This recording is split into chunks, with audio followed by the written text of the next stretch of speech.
আমাৰ ছাত্ৰ ছাত্ৰীসকল আজি আকৌ ক্লাছ 10ৰ মেথলৈ ঘূৰি আহিলোঁ। চোৱা, আজি প্ৰথম যিটো আমাৰ পুনৰ আলোচনা ৰিভিশ্যন এইটো আৰম্ভ কৰিম। পুনৰ আলোচনা ৰিভিশ্যন এইটো প্ৰথমতে আছে। এইটো যোৱাবাৰ নাছিল, এইবেলি দিছে নতুন কোৰ্চত। আৰু ইয়াত চিলেবাছ মতে বৰ্ডৰ চিলেবাছ মতে ইয়াত মাৰ্ক আছে, কিন্তু ফাইনেল পৰীক্ষাত HSLC ফাইনেল পৰীক্ষাত ইয়াত মাৰ্ক আছে 6 মাৰ্ক, 6 নম্বৰ আছে। আৰু হাফ ইয়াৰলিত ঠিক তেনেকুৱাই থাকিব। হাফ ইয়াৰলিতটো মই সঠিক নাজানো, তেনেহ'লে 8 বা 10 মান থাকিব পাৰে। তো যিকোনো ফাইনেলত আছে 6 মাৰ্ক। প্ৰথমে আমি চাওঁ, কিতাপটো তোমালোকে উলিয়াই লোৱা, কিতাপত আছে। এইটো ক্লাছ 10ৰ গণিত কিতাপ হয়। আৰু ইয়াত পুনৰ আলোচনা এইটো পুনৰ আলোচনা, ইয়াত 6 মাৰ্ক আছে। ইয়াত কেইবাটাও খণ্ড আছে, প্ৰথম খণ্ড, দ্বিতীয় খণ্ড, তৃতীয় খণ্ড, চতুৰ্থ, পঞ্চম খণ্ডলৈকে আছে। তেনেহ'লে এইবোৰত পুনৰ আলোচনা মানে ক্লাছ 7, 8, 9 এইবোৰৰ গণিতৰ আকৌ আলোচনা কৰা হ'ব। আৰু এইবোৰ ৰিভিশ্যন তোমালোকৰ জনা থাকিলে তোমালোকৰ কামত আহিব। যেনেকুৱা প্ৰথম খণ্ডত আমাৰ আছে সমানুপাত, প্ৰপৰ্শ্যন। তাৰমানে সমানুপাত কাক কয়, আৰু এইটো জানিলে তোমালোকৰ ত্ৰিকোণমিতি সহজ হ'ব। ত্ৰিকোণমিতি মই মোৰ ভিডিঅ'ত প্ৰথমতে কৰি থৈছোঁ। সেই লাষ্টৰ পৰা ত্ৰিকোণমিতি কৰা হৈছে, কোঅৰ্ডিনেট, দ্বিঘাত সমীকৰণ এইবোৰ কৰা হৈছে, স্থানাংক জ্যামিতি। তোমালোকে ভিডিঅ'বোৰ চাবা। আৰু তোমালোকৰ হয়তো 2-এজনে কমেণ্ট কৰিছা যে স্থানাংক জ্যামিতি কোঅৰ্ডিনেটত তোমালোকে ভালদৰে বুজা নাই, আকৌ কৰাব লাগে। তোমালোকে ইতিমধ্যে পঢ়ি থাকা, বুজাতো একো নাই, ভালকৈ মনোযোগেৰে পঢ়িলে পাৰিবা। আচল কথাটো হৈছে তোমালোকৰ মনোযোগ। তোমালোকে পঢ়িব লাগিব, জানিব লাগিব, তেতিয়া হ'ব। তো যিকোনো এইবোৰ চিৰিয়েল যিবোৰ আকৌ তাৰমানে নতুন আৰু কোন ক্লাছ কোন চেপ্টাৰ ল'ব লাগিব, সেইটো তোমালোকে মোক কমেণ্ট কৰি জনাবা। সেইমতে মই আৰু নতুন ক্লাছ ল'ম। তো যিকোনো ইয়াত সমানুপাতটো তোমালোকে চোৱা, সমানুপাত প্ৰপৰ্শ্যন। যে সমানুপাত আহিছে অনুপাতৰ পৰা। অনুপাতনো কি? অনুপাত প্ৰথমে চোৱা, অনুপাত ইংৰাজীত কোৱা হয় ৰেচিঅ'। অনুপাতটো কি? অনুপাত হৈছে দুটা সংখ্যাৰ ভগ্নাংশ ৰূপ, যিটো তাৰমানে হৰণৰ ৰূপ অনুপাত। যেনেকুৱা A:B, ইয়াৰ অৰ্থ হৈছে A/B, মানে দুটা সংখ্যা কটাকটি কৰি তাৰ একেবাৰে লঘিষ্ঠ ৰূপ, একেবাৰে চিম্পুল ৰূপটোক অনুপাত বুলি কোৱা হয়। তাৰমানে তাৰ এটা ভগ্নাংশিক ৰূপ, এইটো একেবাৰে সৰু ৰূপ। যেনেকুৱা ধৰা এতিয়া 4 আৰু এইটো ধৰ 6, ইয়াৰ কটাকটি কৰি আমি কি লিখিব পাৰোঁ? 2/3। তেনে অনুপাতিক ৰূপটো হ'ব 2:3। এনেকুৱা ধৰা এটা সংখ্যা ধৰা 50, 50 আৰু এইটো হ'ব পাৰে 150। তেনেহ'লে এইটো কটাকটি কৰি আমি যিটো লঘিষ্ঠ ৰূপ, এইটো কটাকটি কৰি যি হয় এইটো হ'ব তাৰমানে এইটো হ'ব 1:3। তাৰমানে লঘিষ্ঠ ৰূপটো কোৱা অনুপাত, লঘিষ্ঠ একেবাৰে। এতিয়া দুটা অনুপাত যদি সমান হয়, দুটা বা তাতোধিক অনুপাত সমান হ'লে তাক কোৱা হ'ব সমানুপাত। দুটা অনুপাত, অতিকমেও দুটা বা তাতোধিক অনুপাতবোৰ যদি সমান হয়, তেনেহ'লে তাক কোৱা হয় সমানুপাত। এতিয়া ইয়াত আৰু এটা বস্তু জানি লোৱা, ব্যস্তানুপাত। এইটো অনুপাত হৈছে, অনুপাতৰ বিপৰীতটোক কোৱা হয় ব্যস্তানুপাত। যেনেকৈ A:B, তাৰ ব্যস্তানুপাত হ'ব B:A। B:A মানে B/A। এতিয়া অনুপাত আৰু ব্যস্তানুপাত, এটা অনুপাত আৰু তাৰ ব্যস্তানুপাত, এই দুটা পূৰণ কৰিলে সদায় 1 হয়। যেনেকুৱা এটা অনুপাত হৈছে A/B/A:B, তাৰ ব্যস্তানুপাত হৈছে B:A। তাৰ এই দুটা পূৰণ কৰিলে কি হ'ব? কটাকটি কৰি অৱশ্যে কি হ'ব? 1। এইটো মনত ৰাখিবা। অনুপাত আৰু ব্যস্তানুপাত পূৰণ কৰিলে কি হয়? 1। এইবোৰ তোমালোকৰ অনুপাতৰ ক্লিয়াৰ হৈছে। এতিয়া কেইবাটা অনুপাত যদি সমান হয়, তাক কোৱা হয় সমানুপাত। যেনেকুৱা ধৰা A:B = C:D, এইটো কোৱা হ'ব এটা সমানুপাত। আৰু থাকিব পাৰে, তেনেহ'লে E:F, এইবোৰক কোৱা হয় সমানুপাত। তাৰমানে A/B = C/D, এইটো হৈছে এটা সমানুপাত। সমানুপাতত তাৰমানে এইটো এনেকৈ লিখা, এইটো সমানুপাত কোৱা হয়। সমানুপাত তেনেহ'লে আমি লিখিব পাৰোঁ A, B, C, D এইবোৰ হৈছে এইবোৰ কি ৰূপত থাকে সমানুপাতিক থাকে এইবোৰ সমানুপাতিক ৰূপ এইবোৰ হৈছে সমানুপাতিক A, B, C এই চাৰিটা সমানুপাতত আছে বা সমানুপাতিক ৰূপ এইবোৰ তেনেহ'লে এতিয়া কি লিখিব পাৰোঁ আমি আৰু অনুপাতবোৰ এনেকৈ বিভিন্ন অনুপাত ধৰা এইটো ধৰিলে হ'ল ধৰা ইয়াত কিতাপত দিছে কিছুমান যেনেকুৱা ধৰা 2 কিলোগ্ৰাম চাউলৰ মূল্য 70 টকা এটা উদাহৰণ দিছে 2 কিলোগ্ৰাম চাউলৰ মূল্য 70 টকা আৰু 7 কিলোগ্ৰাম চাউলৰ মূল্য 245 তাহলে এইটো সমানুপাত হয় না নাই এইটো সমানুপাত হয় না নাই তাহলে আমি কি কৰিম যে এইটো আমি লিখিব পাৰো অর্থাৎ কি যে 2:7 বা এইটো লিখা যায় 2/7 তার ঠিক তেনেকৈ এইফালে আৰু 70:245 তেনে কি লিখা যায় এইটো কি রে 7 দিয়ে কাটি দিয়া 7 এইটো 10 এইটো কি হ'ব 7 দিয়ে কাটিলে 3 বার 21 থাকিল 3 35 তেনহলে 5 বার এতিয়া 5 দিয়ে কাটি দিয়া 2 বার 7 বার তেনহলে কি হৈছে এইটো 2/7 এই দুটা বস্তু সমান হৈ গ'ল তেনহলে আমি লিখিব পাৰো 2:7 equal 70:245 এইটো সমানুপাত হৈ গ'ল তেনহলে আমি লিখিব পাৰো 270 245 এইবোৰ সমানুপাতত থাকে মানে সমানুপাতিক ক্ৰম এইবোৰক সমানুপাতিক ক্ৰম বুলি কোৱা হয় তো এইটো সমানুপাতত এইটো কটাকটি কৰি লঘিষ্ঠ ৰূপ 2:7 এই হ'ব এইটো হৈছে সমানুপাত তেনহলে তোমালোকৰ নিশ্চয় ক্লিয়াৰ হৈছে সমানুপাত এতিয়া A:B = C:, তাৰমানে A, B, C D সমানুপাতত থাকিলে লিখা যায় সমানুপাতৰ ক্ৰমটো লিখা যায় A, B, C, D সমানুপাতিক হলে বা সমানুপাতত থাকিলে আমি লিখিব পাৰো কি A:B এইটো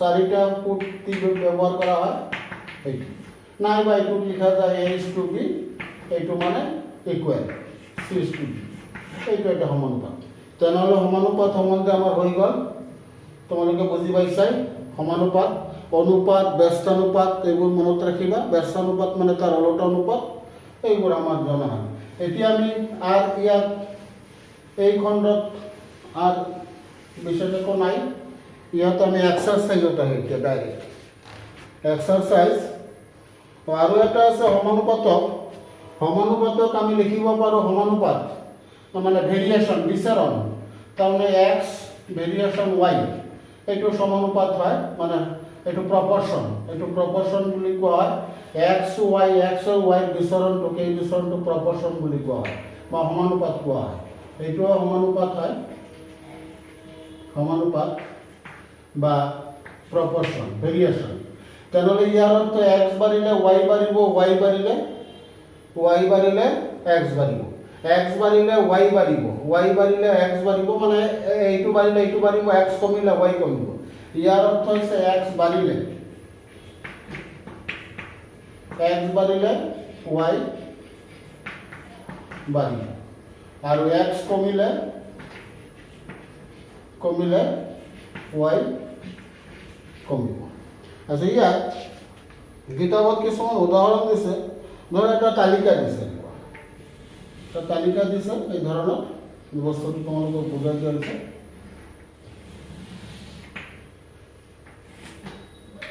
এইটো ধৰা এইটো x কি শ্ৰেণী এইটো সুগাৰ শ্ৰেণী এইটো কি হিচাপত আছে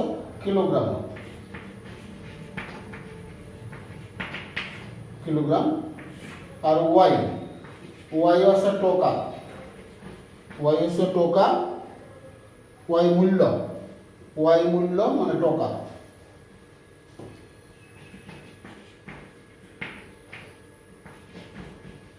টকা তেনেহ'লে ইয়াত এইটো 1 ধৰা, এইটো 45 দিছে, 44, তাৰপিছত এইটো 2 দিছে, এইটো 88, তাৰপিছত এইটো 3, এইটো কিমান হ'ব বা এনেকৈ এই বাকীবোৰ কিমান হ'ব। ইয়াত চোৱা এইটো এটা ভেৰিয়েশ্যন হয়, তাৰমানে ইয়াত এক্স হৈছে শ্ৰেণী কিলোগ্ৰামত, ৱাই হৈছে মূল্য টকা, তাৰমানে 1 কেজি 1 কিলোগ্ৰাম শ্ৰেণীৰ মূল্য 44 টকা 44 টকা, 2 কেজি 88, 3 কেজি তেনেহ'লে 3 দি পূৰণ হ'ব, হয় না? এনেকৈ চোৱা এক্স বাঢ়ি গ'লে ৱাইও বাঢ়ি যায়। এই ধৰণক এইটো কোৱা সমানুপাত, এক্স বাঢ়ি গ'লে ৱাইও বাঢ়ে, এক্স কমি গ'লে ৱাইও কমে। তাৰমানে এই বস্তুটো বুজোৱা যায় ইয়াৰ দ্বাৰা। এতিয়া চোৱা তোমালোকে ইয়াত যদি 1 হয় তাৰমানে অনুপাতটো আমাৰ কি হয় 1:44, 1:44 এনেকুৱা 1/44।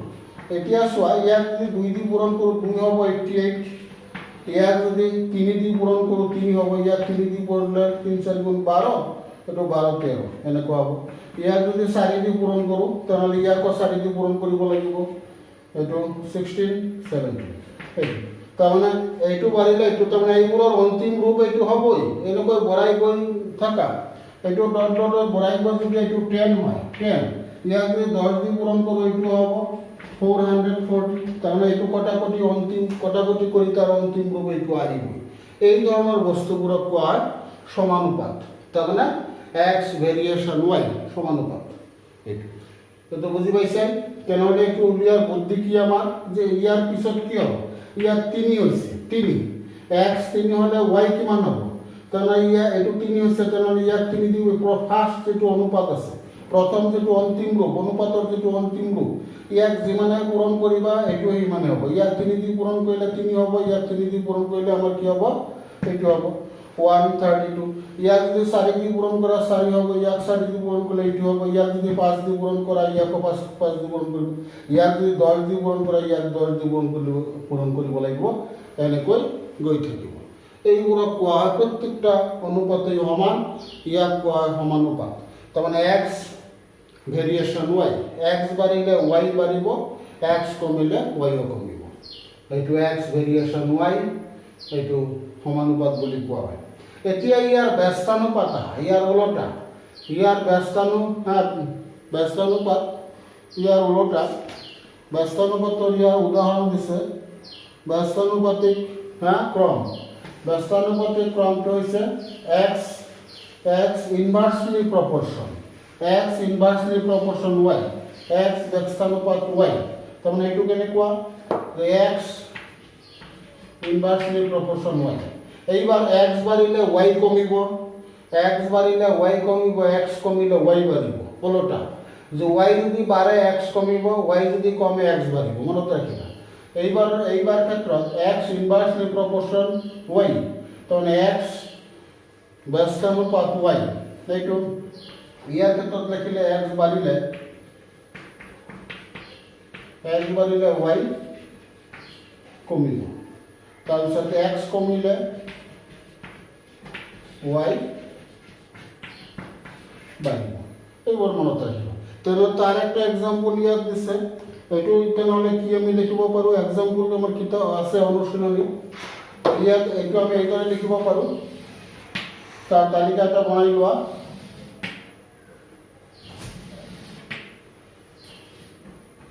এইটো এক্স ৱাই, এইটো x1 y1 x2 y2 x3 y3 x4 y4 তাহলে এনেকুৱা ব্যস্তানুপাত থাকিলে, এনেকুৱা ইনভাৰ্সলি প্ৰপৰ্শ্যন থাকিলে এইটো কি লিখা যায়, এইটো ইনভাৰ্সলি প্ৰপৰ্শ্যন তোমালোকে এইটো এনেকৈ বুজিব পাৰা। এইটোৰ পৰা আমি কি লিখিব পাৰোঁ, এইটোৰ পৰা x ইকুৱেল এটা কনষ্টেণ্ট, এটা ধ্ৰুৱক দিওঁ, ধ্ৰুৱক ইনটু 1/y। তাৰমানে প্ৰপৰ্শ্যনৰ ঠাইত ধ্ৰুৱক দিয়া যায়, তাৰমানে ইকুৱেল কৰিলে প্ৰপৰ্শ্যনটো যদি ইকুৱেল কৰা যায় তো ইনভাৰ্সলি প্ৰপৰ্চন ইকুৱেল চিন দিলে এটা কে কনষ্টেণ্ট দিব লাগিব। এতিয়া চোৱা এই বস্তুটো কি হয়, এই বস্তুটো এক্স আৰু ৱাই পূৰণ কৰিলে কে হয়। ঠিক তেনেকৈ ইয়াত চোৱা তোমালোকে এই প্ৰত্যেকটাৰ পূৰণফল কিন্তু একে হ'ব। যেনে এক্স ৱাই ইকুৱেল হ'ব x1 y1, x2 y2 equal হ'ব x3 y3। এইটো একে হ'ব, প্ৰত্যেকটাৰ পূৰণফল একে হ'ব। তাৰমানে এইটো কি হয় যে ইয়াত এই পূৰণফল, এই দুটাৰ পূৰণফল এটা ধ্ৰুৱক হয়, ধ্ৰুৱক কনষ্টেণ্ট। এই অনুপাতবোৰৰ এইবোৰৰ এই সংখ্যাবোৰৰ পূৰণফল ধ্ৰুৱক হয়, কনষ্টেণ্ট হয়। ইয়াৰ এক্সাম্পল তোমালোকে পাবা, এক্সাম্পল ইয়াত বহুত কিতাপত আছে। তেনেহ'লে আজিলৈ ইমানতে ইয়াত কৰিলোঁ। এতিয়া আমি এক্সাৰচাইজত যাওঁ। এইটো তোমালোকে বুজি পাইছা, এইটো ইনভাৰ্সলি প্ৰপৰ্চন বুলি কোৱা ব্যস্তানুপাত।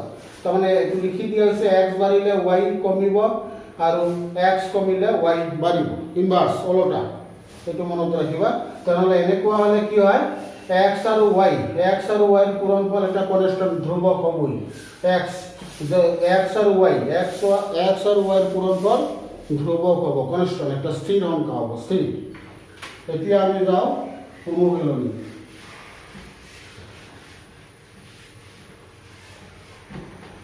অনুশীলনী কিতাপত চোৱা, এইটো অনুশীলনী কি R1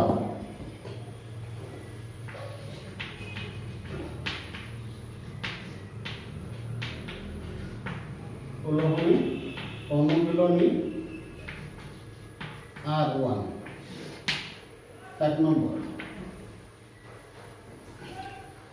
তলৰ কোনকেইটা অনুপাত একতা সমানুপাত হ'ব? তলৰ কোনটো অনুপাত একতা সমানুপাত হ'ব? তলৰ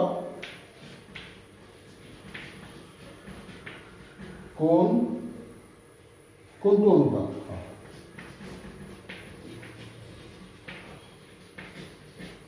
কোনটো অনুপাত একতা সমানুপাত হ'ব?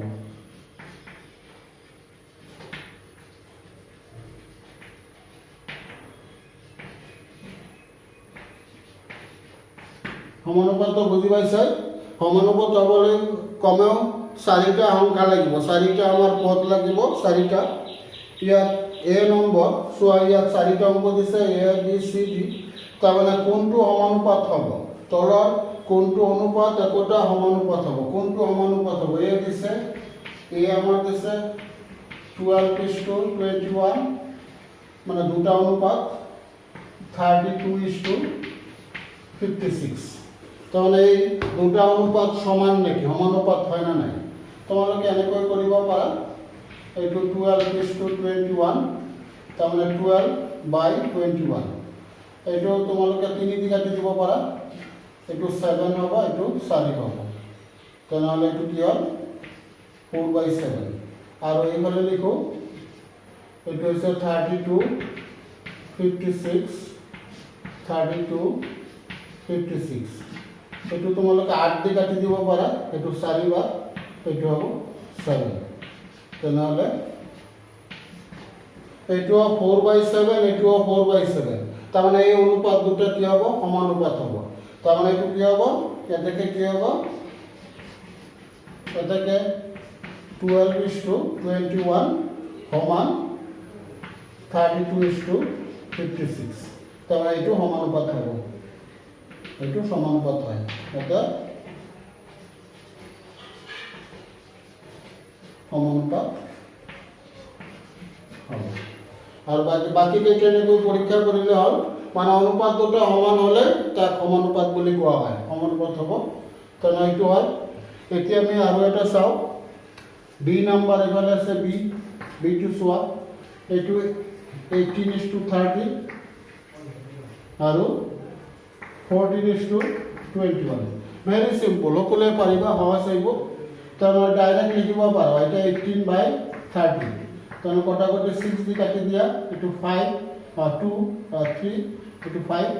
তাৰমানে এইটো হৈছে 3/5 আৰু এইটো 14/21। 7 দি কাটি দিলে 2, এইটো 3। তাৰমানে এইটো হৈছে 2/3। এতিয়া 3/5 আৰু 2/3 এই দুটো সমান হ'ব নোৱাৰে, তাৰমানে এইটো সমানুপাত নহয়। অৰ্থাৎ কি হ'ব?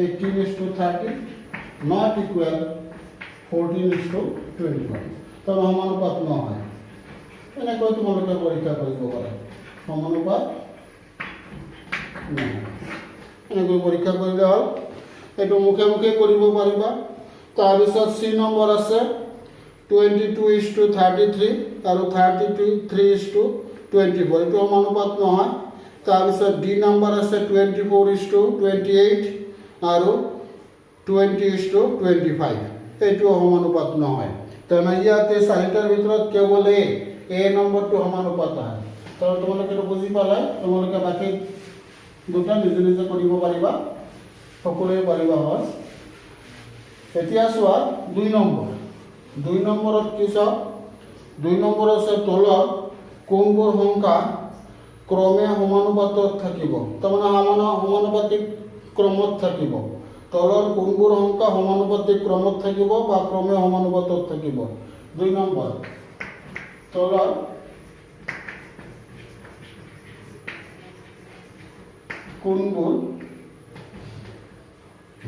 কোনবোৰ সংখ্যা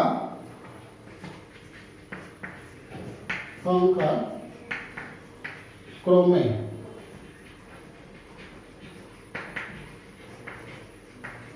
সমানুপাতত থাকিব একে 1 নম্বৰৰ নিচিনা একে কোনবোৰ সমানুপাতত থাকিব তেতিয়া এ নম্বৰ হৈছে 2 6 6 8 এইটো সমানুপাতত থাকিব জানো তাৰমানে সমানুপাতত থাকিলে এইটো এনেকুৱা হ'ব লাগিব 6 আৰু 6:8 এইটো হ'ব তাৰমানে এনেকৈ কৰিব পৰা সমানুপাতত থাকিব এই আগৰটো নিচিনা কৰিলে হয় তাৰমানে 2:6 আৰু 6:8 এইটো কৰিলে কি হ'ব 2 6 1/3 আৰু এইটো কি হ'ব 6 8 এইটো হ'ব 3 4 এই দুটো একে হ'ল জানো নহয় তাৰমানে এইবোৰ সমানুপাতত নাথাকে এইটো নহয় এনসাৰ হ'ব সমানুপাতত 2 6 6 8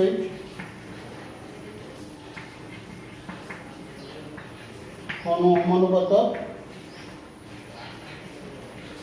নাথাকে তাৰপিছত বি চোৱা বি নম্বৰ কি আছে বি নম্বৰ আছে ইয়াত 10 20 30 60 ইয়াত চাও এইটো হাফ হ'ব বুজি পাইছে তোমালোকে তেনেহ'লে ইয়াত লিখিব পাৰো 10:20 আৰু 30:60 এইটোতো তোমালোকে বুজি পাইছে হাফ এইটো হয় হাফ হয় না এইটো হাফ হ'ব তোমালোকে সিম্পল কথা তেনেহ'লে লিখিব পাৰো এটা 10:20 ইকুৱেল 30:60 এইটো সমানুপাতত থাকে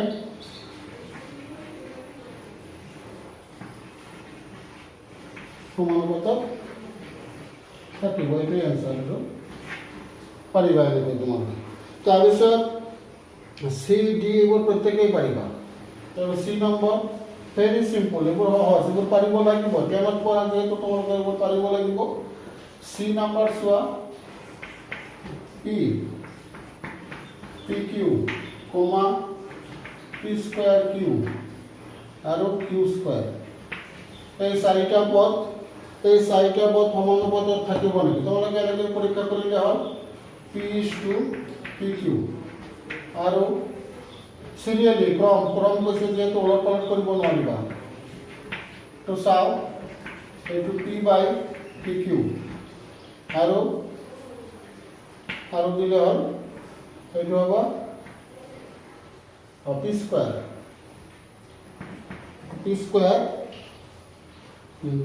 কিউ কাৰণ পি স্কোয়াৰ কিউ আৰু কিউ স্কোয়াৰ তাৰ চোৱা এইটো পি কাটি দিব পাৰোঁ আৰু এইটো কিউ স্কোয়াৰ কাটি দিব পাৰোঁ তেনেহ'লে এইটো কি হৈছে 1/কিউ আৰু এইটো হৈছে কি সেইফালে এইটো হ'ব কিউ ওপৰত হ'ব পি স্কোয়াৰ এই দুটা একে হৈছে জানো একে হোৱা নাই গতিকে এইটো সমানুপাতত নাথাকে অৰ্থাৎ কি হ'ব P Q comma P square Q comma Q square সমানুপাতত সমানুপাতত নাথাকে লিখিলে হ'ল। তাৰপিছত ডি নম্বৰ তোমালোকে পাৰিবা। ডি নম্বৰ হৈছে 620 430, এইটোতো নহ'ব, 6/20 আৰু 4/30 দুটো একে নহয়, এইটোও লিখি দিবা সমানুপাতত নাথাকে। এতিয়া হ'ব 3 নম্বৰত। 3 নম্বৰ চোৱা, এইবোৰ একেবাৰে চিম্পল, এইবোৰ হয়তো 6-7ৰ হ'ব পাৰে, 7 বা 8ত আছে নিশ্চয়। এতিয়া 3 নম্বৰ হৈছে খালী ঠাই পূৰোৱা।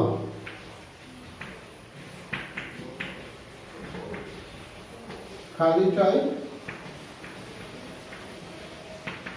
পূৰোৱা। 1 নম্বৰ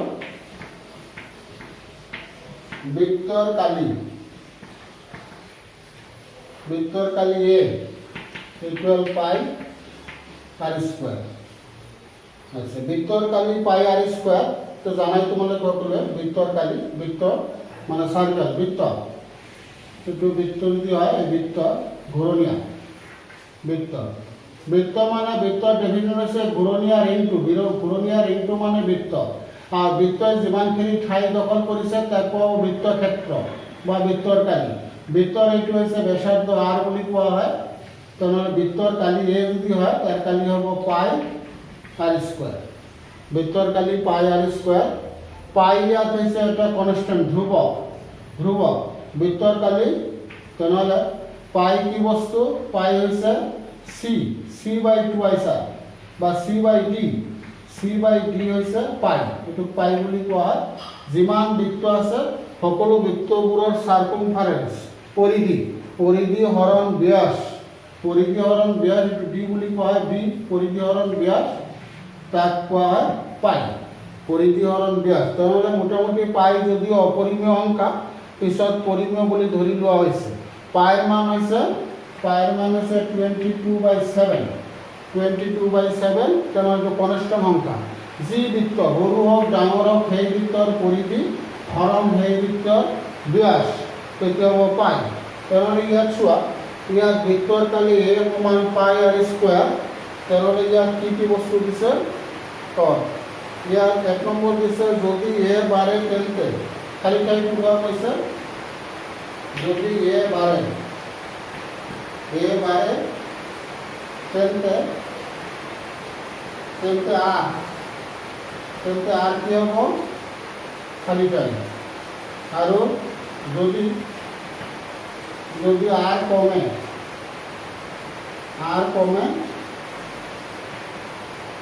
তেন্তে A বেশ।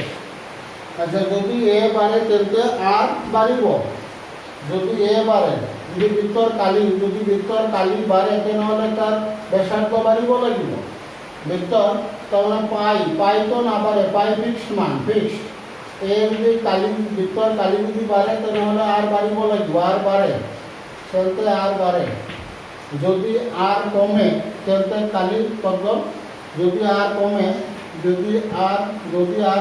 তেন্তে A কমিব। তাৰপিছত বা আৰ কমে তেন্তে আৰ কমিব বা কমে। তাৰপিছত 2 নম্বৰ, ইয়াৰ কি 2 নম্বৰ?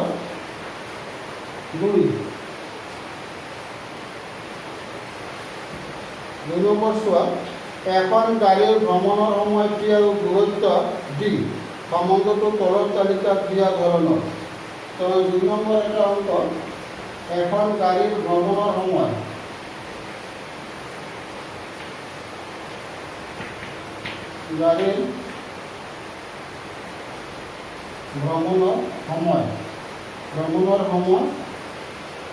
সময় হৈছে T আৰু দূৰত্ব হৈছে D। দূৰত্ব D সম্বন্ধটো তালিকাত দিয়া হ'ল। তালিকাটা দিছে, এনেকুৱা তালিকাটা আছে।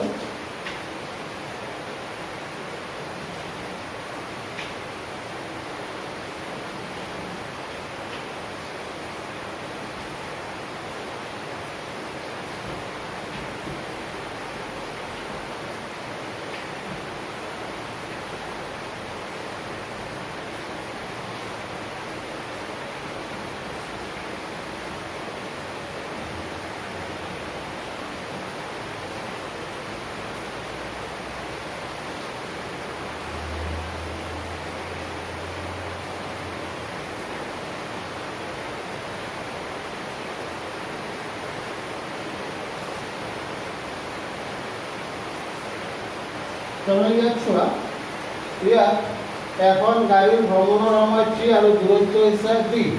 এইটো কি হয় টি আৰু ডি। এতিয়া চোৱা টি যদি বাঢ়ে দূৰত্বও বাঢ়িব। তাৰমানে গাড়ী একে বেগত গৈ আছে, একে বেগত গৈ আছে। এতিয়া ডি দূৰত্বক যদি আমি দূৰত্ব ডি যদি টি হৰণ কৰোঁ আমি বেগ পাম, তেনেহ'লে কি হ'ব? তাৰমানে ইয়াত টি বাঢ়িলে দূৰত্বও বাঢ়িব। টি বাঢ়িলে দূৰত্বও বাঢ়িব, মনত ৰাখিবা। টি বাঢ়িলে দূৰত্বও বাঢ়িব ইয়াত। তেনেহ'লে কি হ'ব? ইয়াত ধৰা টি, অৰ্থাৎ টি যদি বাঢ়ে টি ভেৰিয়েশ্যন ডি, টি বাঢ়িলে দূৰত্বও বাঢ়িব। তেনেহ'লে খালী ঠাই পূৰোৱা দিছে ইয়াত, খালী ঠাই পূৰোৱা।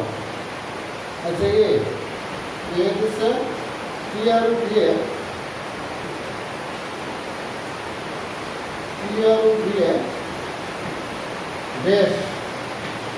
ডেশভাৱে বিচৰণ কৰে।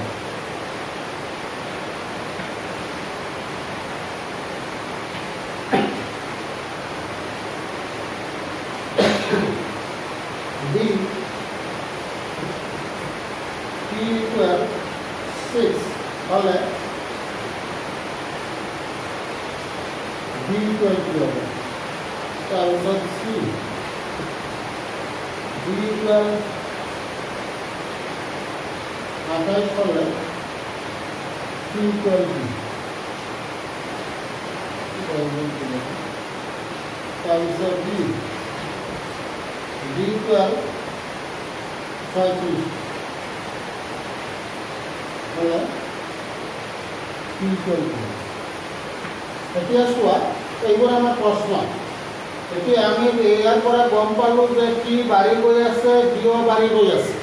টি বাঢ়িলে T variation D, T variation এ হৈছে টি আৰু ডিয়ে ভাৱে বিচৰণ কৰে।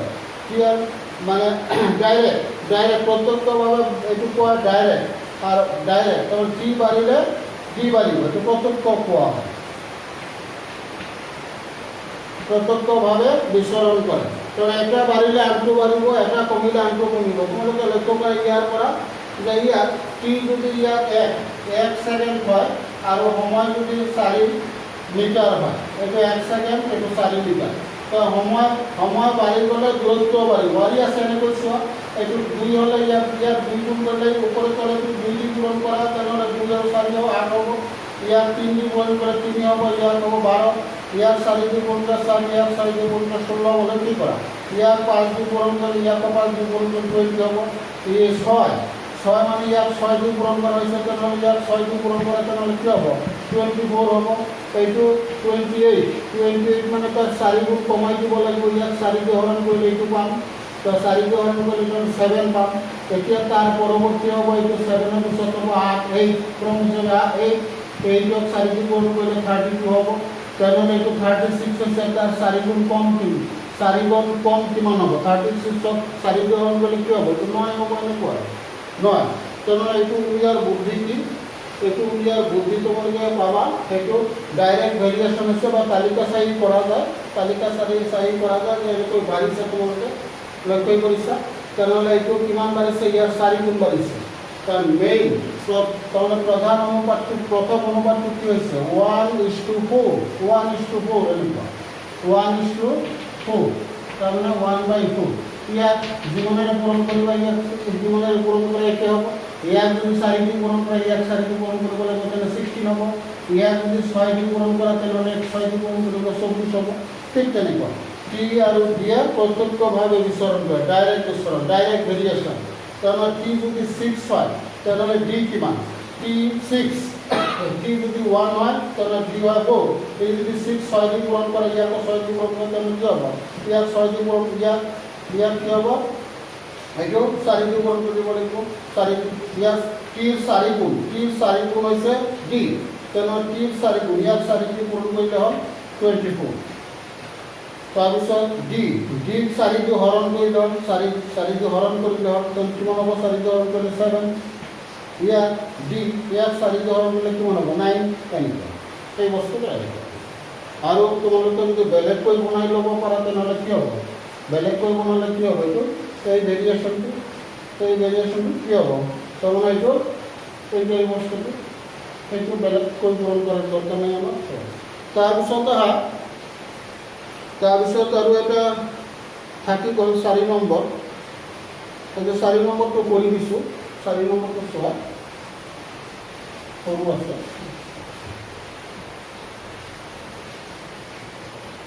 আৰু এটা কৰি দিওঁ 4 নম্বৰ চোৱা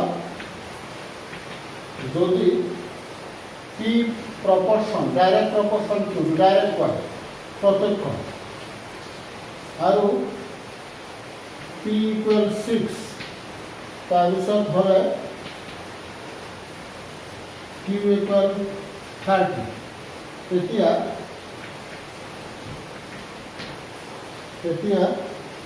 পি ইকুৱেল 2 তেন্তে কিউৰ মান কিমান ইয়াৰ উত্তৰ দিছে এ বি চি ডি দিছে যাই হোক আমি কৰি চাওঁ কোনটো হয় পি প্ৰপৰ্শ্যন কিউ পি ইকুৱেল 6 হ'লে কিউ 30 হয় আচ্ছা এতিয়া যেহেতু পি প্ৰপৰ্শ্যন কিউ তেনেহ'লে এইটো আমি লিখিব পাৰোঁ এই প্ৰপৰ্শ্যন ডাইৰেক্ট প্ৰপৰ্শ্যনৰ ঠাইত যদি সমান চিন দিয়া তেনেহ'লে এটা কে লাগিব এইটো হয় ইয়াৰ পৰা এইটো মনত ৰাখিবা এই প্ৰপৰ্শ্যন উঠাই দি যদি সমান চিন দিওঁ তেনেহ'লে এটা কে লাগিব পি ইকুৱেল কে ইনটু কিউ কে মানে কনষ্টেণ্ট কে হৈছে ধ্ৰুৱ কে ধ্ৰুৱ বুলি কয় কনষ্টেণ্ট কে ধ্ৰুৱ এতিয়া পি বাই কিউ ইকুৱেল কে